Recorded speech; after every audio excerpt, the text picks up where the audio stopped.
What you see in front of you is literally everything that makes up cold email. Everything from mailboxes to email copy. Every little thing you can change is listed here, and I'll go through it all, explaining each and every term. I'll give you access to all of this mind map at the end of the video for completely free. I won't even use it as a lead magnet for now.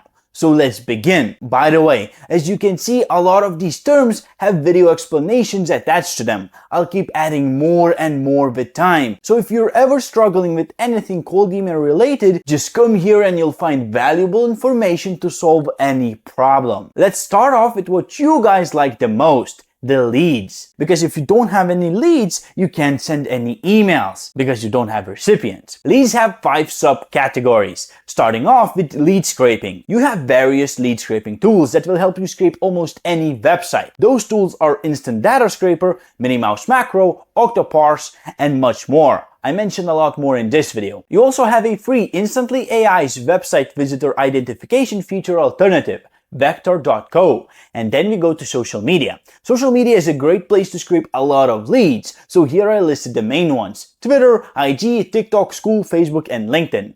Then you have niche websites for lead scraping. This could be Yelp, Product Hunt, myip.ms, and much more, based on whoever you're scraping. It changes if you're targeting e-commerce store owners, brick and mortar stores, or SaaS companies, and job listing websites such as Upwork and Fiverr for freelancers. Now we move on to buying leads. You can either access lead databases and buy leads there. Most popular ones are LinkedIn Sales Navigator, Crunchbase, and Apollo. For Apollo, you can use Leads Magically to export 1,000 leads for as little as $4. You can also pay people on Fiverr or other freelancers to buy lead lists they scrape themselves, and you can also hire a VA to scrape leads for you or hire a lead agency. If you want to attract leads with little to no work, you can also make use of lead magnets. There's a tutorial listed here. There are a couple of variants of lead magnets: checklists, news, information, case study, tips and tricks. You should use a mixture of most of them. We then move on to email validation because we need to check the leads we just got. For free email validation, you could use Lumrid, but it's limited to 1K emails validated per minute. You can't upload more till it finishes. Another option for bulk email validation is Salesforge built-in email validation tool, or my personal favorite, Bulk Email Checker. Now after you validate your emails, you'll get 3 types of emails: valid, catch-all, and risky emails. You can confidently outreach to valid emails. Stay away from catch-all emails unless you use a hack I show in this video. Don't ever reach out to risky emails. Plain and simple. Lastly, probably something you should have done before any lead scraping or buying is lead validation. Basically creating your ideal customer's profile, also known as ICP. In short, you should know everything about your ICP, like their location, industry, role, company, size, revenue, buying intent, everything. The more you know, the better. It will make your job searching leads easier, and your offer will be a lot more relevant. Also, keep in mind that this information has to be up to date. Leads are done, we now need mailboxes. I split mailbox setup into 3 parts. Before you do anything, you should decide what infrastructure you'd like. There's shared infrastructure like Gmail, Outlook, and Mailforge that provide shared IPs that you share with other users on the platform. And there's private infrastructure that gives you more control via dedicated IPs like InfraForge. Once you make a pick, you need to buy domains. You should never use primary domain for cold outreach, so buy extra ones, and you should always buy top-level domains. You can buy top-level domains from GoDaddy, Mailforge, or InfraForge, but never from Namecheap. There are 3 types of top-level domains. Best is of course .com, but you can also get .org or .net domains. Don't ever buy .xyz domains. They are cheap for a reason. Domain health is something you'll need later on, but basically you want to maintain great domain health. To check if something is wrong, use MX Toolbox or Warmforge. You'll know if something is wrong if you end up in a blacklist.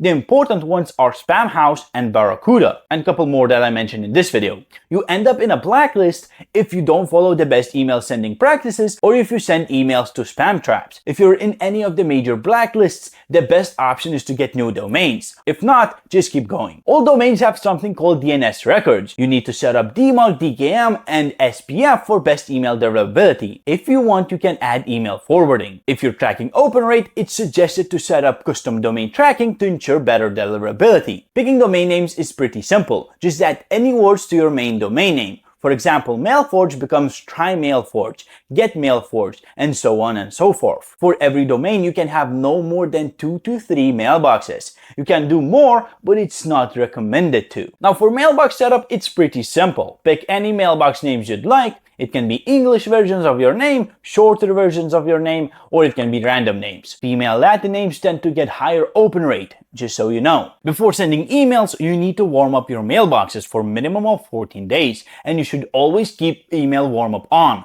At the start, warm-up emails should be sent with a slow incremental increase till it reaches 20 warm-up emails per day per mailbox. Unspam feature in Warmforge helps a lot if your emails land in spam, so use it. If you end up with terrible mailboxes that suffered a big bounce rate, take them out of the pool immediately, or even delete them and spin up new ones. Now for mailbox limits, you should only send 20 warm-up emails per mailbox per day, and 30 cold emails per mailbox per day, with each email being sent at least 2 to 3 minutes apart. Okay, now let's move on to what to write in your emails, the email copy.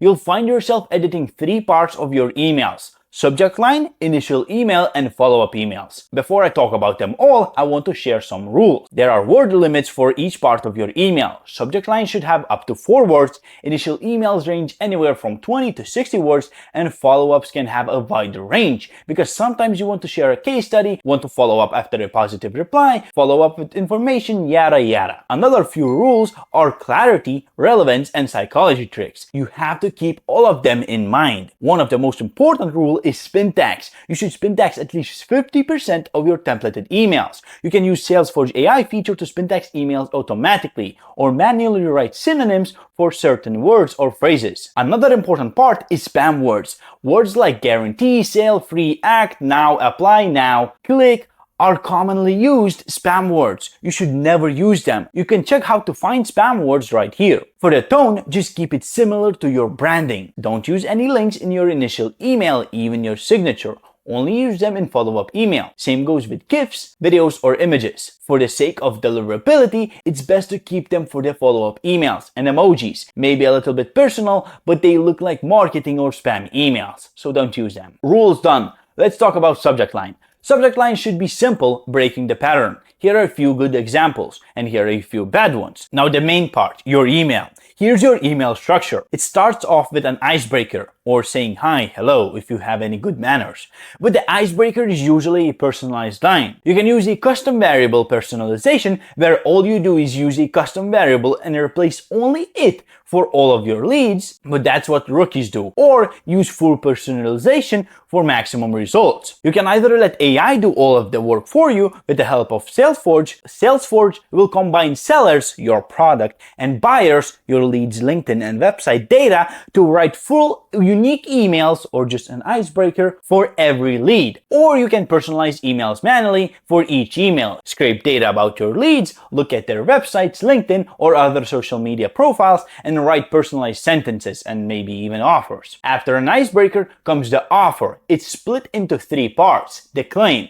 Claim has to be specific, relevant, provide a unique selling point, mention pain points and desires. Claim has a simple structure. Result, which can be specific in different ways, like end result, in this case dollar amount, or action end result, like reply rate, after which comes booked sales calls which you're not in control of. You also have the vehicle. I never spelled this word right. This is basically the type of your product or service, whatever you're selling. Time frame. This is how long it takes to reach the results you advertise, and then the effort. What it will take for your client to reach the results. They either do nothing and you do all the work, or you just share the steps and they do everything, or in between. Another part of an offer is the evidence. Here you present the proof that your product or service actually works. You can do it by showing a case study or a social case study. Testimonials only go into follow-ups due to deliverability issues, because they're usually too long for an email or are in a video format. Few rules for the evidence part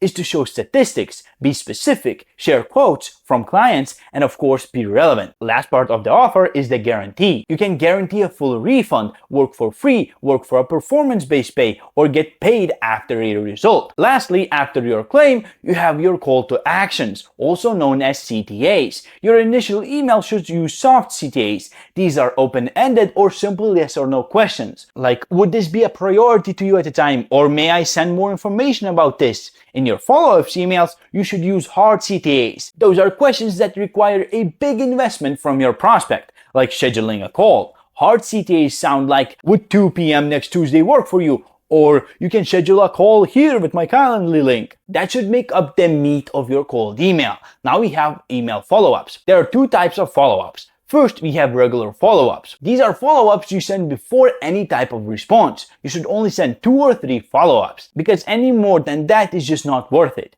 And your follow-up email should take anywhere between 3 to 7 days between each. This of course can change based on your niche. There are a couple types of follow-ups. You have regular bumps that add no value and just bump up the email to the top of your recipient's inbox. You have personalized memes in forms of GIFs or images. You have looms and the value follow-ups. These can be the same things you use in lead magnets, like checklists, case studies, testimonials, or any information really. Now, what do follow-ups look like after you get a positive reply, meaning the prospect agreed to hop on a call but didn't and isn't responding? Well, these can be anything, but you need to follow a few rules. Follow up as much as you need to get a response. Positive or negative, it doesn't matter. Follow up till you get a response. But this doesn't mean be a spammer. Just be persistent. Lastly, for templates, you can have initial email templates, follow-up email templates, and reply templates. For replies, you usually need to handle objections, such as what's your price, which doesn't sound like an objection to be honest. Or sometimes you share extra info. Okay, now some technicalities. Here are a few out of many settings you can change and should change. Plain text only removes any links or HTML formatting for higher deliverability. Open rate tracking, pros and cons, A/B testing, multi-language sequences, multi-threading, and much more. Now here are some settings or things that some platforms have and others don't. That would be email service provider matching, mailbox rotation, dynamic IPs, and many more. Also, on technical side, I left the do not contact list.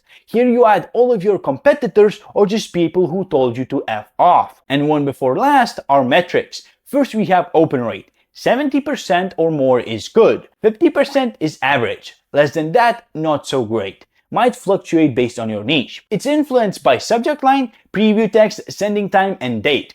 We also have reply rate. 1 to 2% reply rate is good. Up to 5% is great. The higher, the better, of course. 20 to 30% of all replies should be positive replies. Reply rates are influenced by personalization, relevance, CTA, offer length, and formatting.